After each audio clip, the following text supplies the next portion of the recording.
झोपड़ी छोड़ दी और फिर भी उस अजीब व्यक्ति की गुहारों की परवाह नहीं की। अगली सुबह लड़की उठी और उसे अपना टेडी बियर नहीं मिला, भले ही वह अपनी बाहों में उसे लेकर सोई थी। तुम कुछ नहीं कर सकते, तुम्हें एक और आत्मा को बुलाना होगा। उसने अनाथ को बुलाया और वह तुरंत उसकी बाहों में कूद गया। अनाथ को विश्वास नहीं हो रहा था कि लड़की ने उसे बुलाया। युवा महिला ने आत्मा से शांत रहने और चुपचाप व्यवहार करने के लिए कहा। उसने उसे कहा कि उसे बताए कि रूबी कहाँ गई। आत्मा ने कहा कि उनमें से एक नौकरानी ने उसे लिया। जब वह गहरी नींद में थी तो उस महिला ने टेडी बियर को ले लिया होना।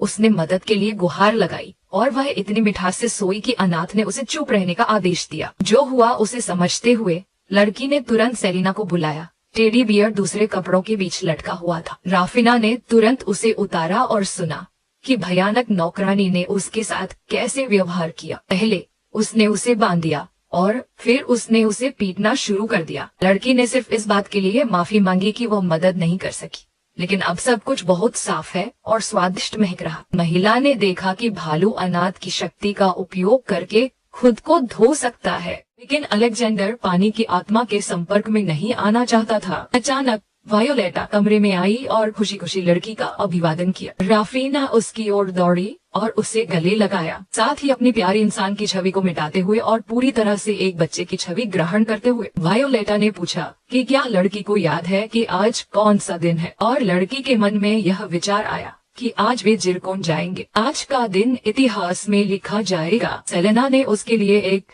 शानदार हेयर स्टाइल बनाया और उसकी माँ ने नीला ड्रेस चुना।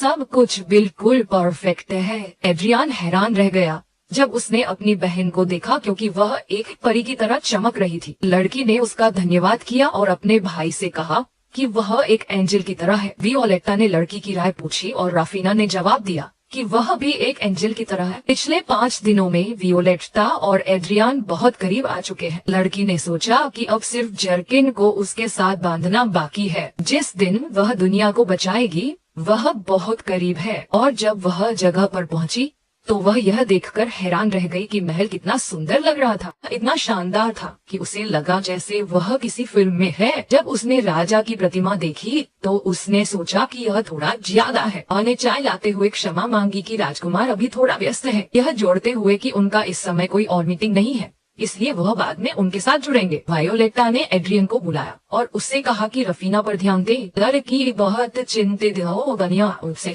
बहुत चिंतित थी। जोड़ा उसे इतना प्यारा समझता था कि वे हंसी रोक नहीं पाए। हमारी नायिका को ऐसी घटनाओं की उम्मीद भी नहीं थी।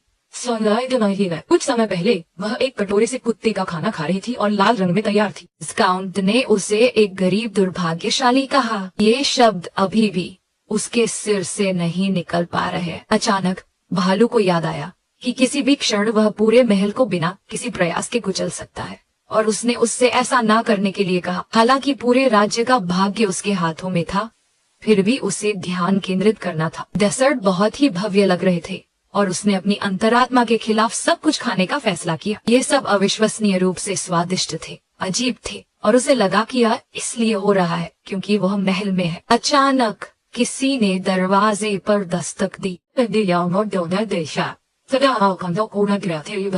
लड़की ने अपने मुंह से कांटे को बाहर निकालना भूल गई और यह देखने के लिए मुड़ी कि कौन है। वह दुर्गन था जो आया।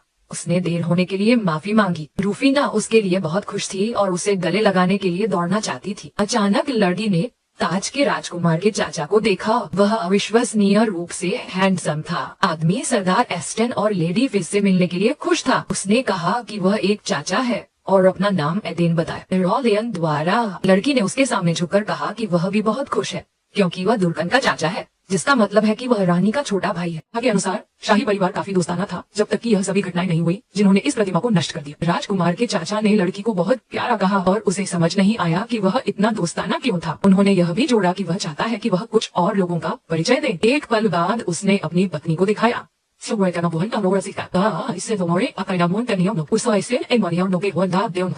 जली ने ऐसा और पैसे की। लड़की की सांस उसकी गर्दन में अटक गई क्योंकि यही वह थी जिसके कारण तितली प्रभाव उत्पन्न होता। यही थी जो सभी अगली घटनाओं का प्राथमिक कारण थी। कार्रवाइयां शाही परिवार को नष्ट कर देंगी। और वह एक भयानक व्यक्ति थी। लड़की को यह सब रोकने का तरीका नहीं पता था और उसके मन में कुछ नहीं आया। शायद हमें पहले उनकी शादी रोकने की कोशिश करनी चाहिए। जवान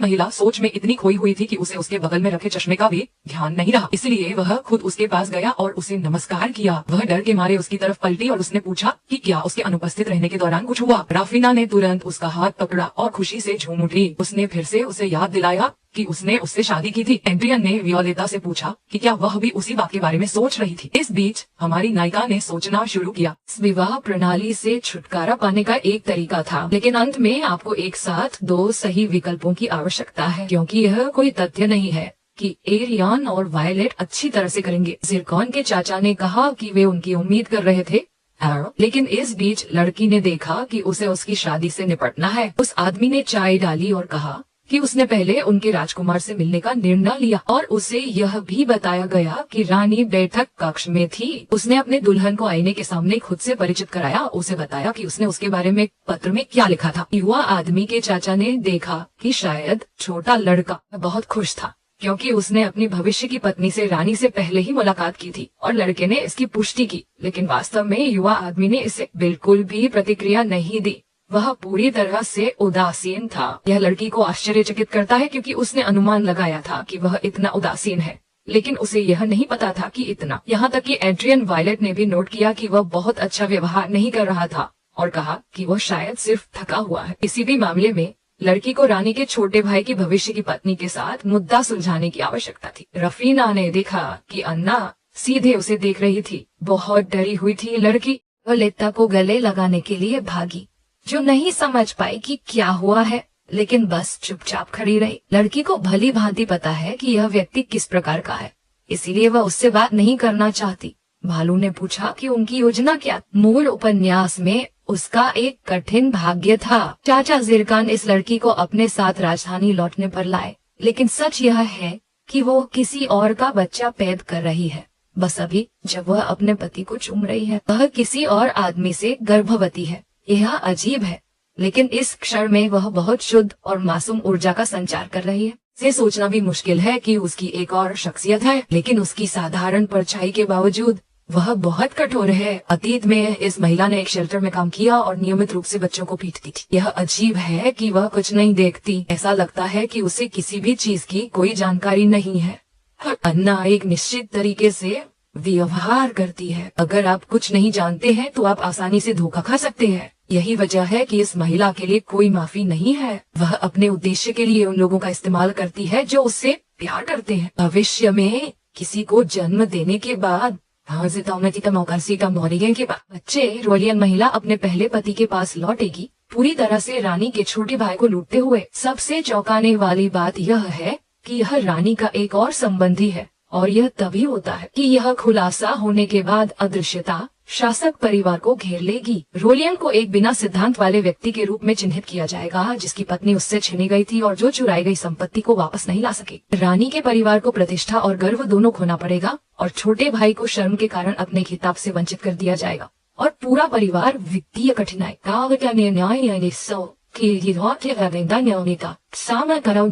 और परिवार के सदस्य एक दूसरे से और दूर होते जाएंगे। ये सभी परेशानियां रानी के कंधों पर गिरेंगी। इसलिए हमारी नायिका इतनी डर गई है और उस महिला से नफरत करती है जो उसके सामने बैठी। भालू को पता था कि इसके बाद रानी एक असाध्य बीमारी से बीमार पड़ जाएगी और लड़की को उसकी मदद करने के लिए मजबूर होना पड़ेगा। हम जिरकॉन को पागल नहीं होने दे सकते। भालू के पास यह विचार था कि वह पहले से ही सभी को बता दे कि यह महिला गर्भवती है। रफीना ने उसे बताया कि यह आसान नहीं था, लेकिन उनकी बातचीत को एक रोलियन ने कहा कि वह महिला से उम्मीद करता है कि वह राजकुमार के लिए एक प्यारी बहन को जन्म देगी। महिला ने यह भी जोड़ा कि वह खुश होगी अगर उनके पास एक छोटी लड़की होगी। राफीना ने महसूस किया कि उसने काफी सारे मिठाई खा ली है। इस भालू ने उससे झुकने को कहा क्योंकि वह उसे कुछ बताना चाहता था। अलेक्जेंडर ने स्थिति को हल करने के बारे में एक चालाक विचार बताया। उसकी नायिका के चेहरे पर एक बुरा मुस्कान दिखाई दिया। लड़की ने अन्ना की ओर कदम बढ़ाया और उसके पास गई। उसने सीधे कहा कि दरअसल वह जल्दी एक बच्चा होने वाली है। उसने यह भी जोड़ा कि अन्ना पहले से ही गर्भवती है। महिला चौकी हुई थी।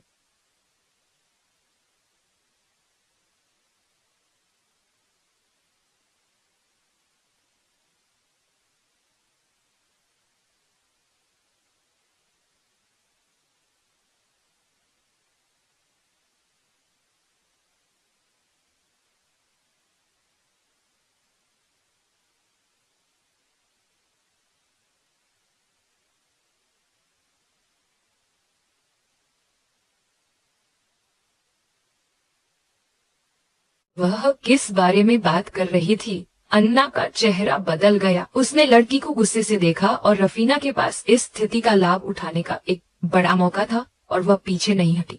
अन्ना यह सब एक मजाक में बदलना चाहती थी, लेकिन लड़की ने उसे आश्वासन दिया कि वह इसमें पूरी तरह से यकीन रखती है और वास्तव में उसके पेट में एक बच्चा बढ़ रहा है। एंग्ड्रियन ने तेजी से अपनी छोटी बहन को पकड़ लिया और उसे चुप रहने के लिए कहा, क्योंकि आप इस तरह नहीं बर्ताव कर सकते। अन्ना हंस पड़ी और कहा कि यह एक अच्छा मजाक था। वियोलेटा ने असहज मौन तोड़ने का फैसला किया और पूछा कि शादी की तारीख क्या तय की गई थी। रोलियन ने कहा, वह उन्हें चाय की एक कप में सब कुछ बताएगा, जबकि उसकी दुल्हन ने बाथरूम जाने के लिए कहा ताकि वह अपनी नाक पर पाउडर लगा सके। रफीना बिना 2 बार सोचे बोली कि वह भी उसके साथ बाथरूम जाएगी ताकि वह अपनी नाक पर पाउडर लगा सके। मैड ने मदद करना चाहा, लेकिन लड़की ने कहा कि वह खुद ही संभाल लेगी क्योंकि वह सिर्फ अपने हाथ धोना चाहती थी। जब वह बाथरूम में दाखिल हुई तो उसने अन्ना को अपने हाथ धोते हुए देखा। लड़की ने तय किया कि उसे संकोच नहीं करना चाहिए और फिर से कहा कि उसके पेट में एक बच्चा बढ़ रहा है। उसने युवा महिला को चेताया कि अगर वह ऐसे ही बात करती रही और